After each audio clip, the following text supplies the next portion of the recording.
Hello, my name is Benjamin Hart. I'm an American attorney and the managing director of Integrity Legal here in Bangkok, Thailand. As the title of this video suggests, we're discussing the Phuket Sandbox. And for those who remember the days, the heady days of the Phuket Sandbox when it was in full swing, you're probably sitting there going, oh gosh, don't tell me that's coming back. No, we're not. There is no Phuket Sandbox at the moment. But I do kind of want to do a little analysis on this. I think it's worth doing.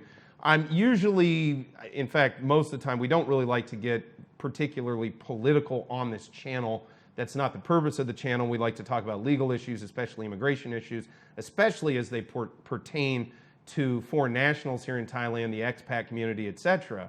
But I thought this was worth noting.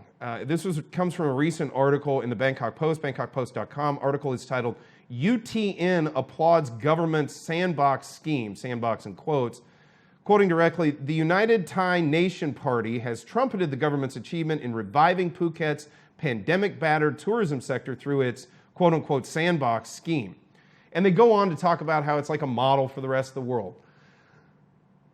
And I urge those who are watching this video, go read that article in detail. I'll give you a bit more context for this video if you weren't following me, especially during the, hesitate to call them the dark days, but it kind of was the dark days of all the lockdown and everything going back into late 2020, especially going into 2021. Late 2020 for me was especially a weird time because I remember we just kept doing videos on travel bubbles because it just boggled my mind that Thailand would just sort of stay locked down. They wouldn't come up with some kind of scheme to let people in. We kept making these videos on travel bubbles. Travel bubbles never happened. They talked about it frequently in the press and things. Never happened. Travel bubbles didn't happen. What did come to fruition was the Phuket Sandbox. And the Phuket Sandbox, I kind of euphemistically referred to it as Devil's Island down there because you were stuck on Phuket when you flew in. I think it was 2 weeks. Foreigners could come in. They got tested. They went through all this battery of stuff, which I think in retrospect, I'll get to that in a minute.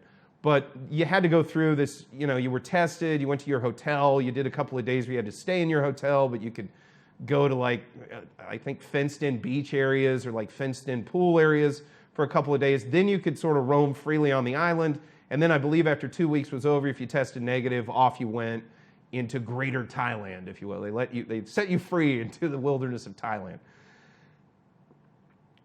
I want to be clear.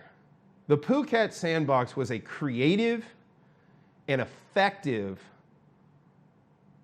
initiative that solved a real fundamental problem for Thailand. Namely, Thailand has a significant tourism sector, and it was massively battered by all of this global, quite honestly, in my opinion at this point, hysteria. I'm not saying that the underlying cause of, COVID being the underlying issue that was cited for these restrictions and lockdowns and things.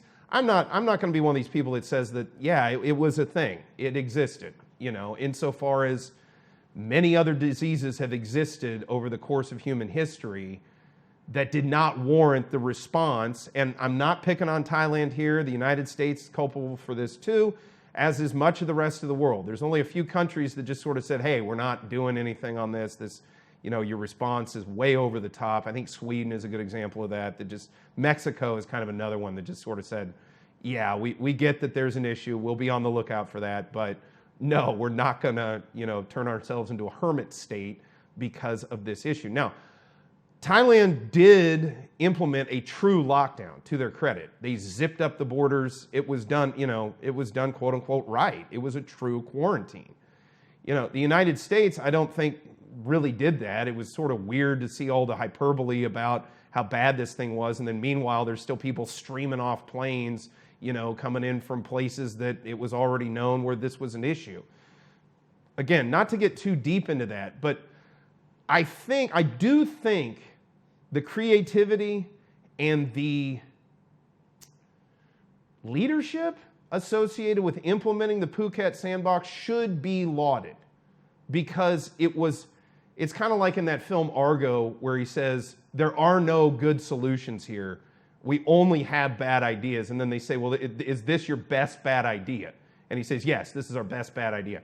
This is a similar set of circumstances. Phuket Sandbox was the best of a bad situation. It was the best thing, I think, was probably feasible under the circumstances at the time. Now, in retrospect, I think we all should be asking ourselves, was any of the massive and quite honestly draconian response to this public health issue really warranted? And I think if people search their heart of hearts and really use their reason, their reasoning capabilities, I think reasonable people will look back and say, no, we massively overreacted. But in the context, when we were swept up in it at the time, the Phuket Sandbox was truly kind of a beacon in Southeast Asia. It's my understanding at one point, Thailand was the only place one could get in Southeast Asia in a tourism way. Every place else was fully locked up. So Thailand at least offered a path to having some kind of tourism. And under the circumstances, that was pretty extraordinary. So it's worth noting. But that said, I hope that when we look back on this period, we look back with far more skepticism about the underlying need to have implemented these really, really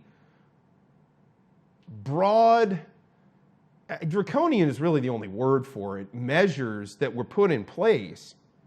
And while lauding the creativity of those who implemented the sandbox, at the same time, it's worth also examining whether it was really necessary in the first place.